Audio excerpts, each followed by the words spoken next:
Friends అందరికీ నమస్కారం. Friends, ఈ ఫుడ్ తిన్నాక పుచ్చకాయ తిన్నారు అంతే, ఫ్యామిలీ మొత్తం కన్నుమూత.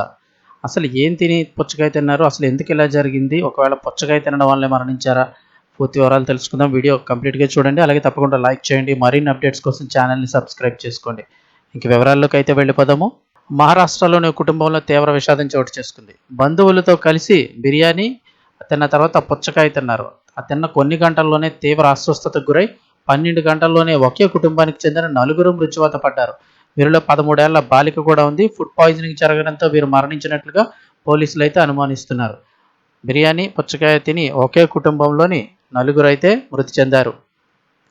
పోలీసులు తెలిపిన వివరాల ప్రకారం అయితే కనుక ముంబైలోని పైదోనిలో అబ్దుల్ ఖాదర్ మొబైల్ దుకాణం అయితే నిర్వహిస్తున్నారు. అతడి భార్య నస్రీన్, ఈ దంపతులకు 2 కుమార్తెలు. శనివారం నాడు రాత్రి బంధువులు నిర్వహించినటువంటి విందులో అబ్దుల్లా కుటుంబం అయితే పాల్గొంది. అక్కడ వారు బిర్యానీని అయితే తిన్నారు. అనంతరం ఇంటికి చేరుకున్న తర్వాత అర్ధరాత్రి 1 గంట సమయంలో పుచ్చకాయ తిన్నారని చెప్తున్నారు. ఆదివారం ఉదయం 5 గంటల సమయంలో ఆ కుటుంబంలోని అందరికీ వరుసగా వాంతులు, విరోచనాలు మొదలయ్యాయి.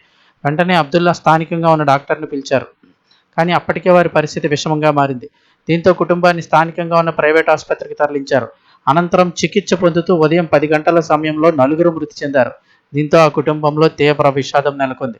సమాచారం అందుకున్న పోలీసులు ఆసుపత్రికి చేరుకున్నారు. ఈ ఘటనపై దర్యాప్తు ప్రారంభించారు. ఫుడ్ పాయిజనింగ్ కారణం అయి ఉండొచ్చని పోలీసులు అయితే కనుక ప్రాథమికంగా అనుమానం అయితే వ్యక్తం చేస్తున్నారు. ఈ ఘటన మహారాష్ట్రలోని ముంబైలో అయితే కనుక చోటు చేసుకుంది.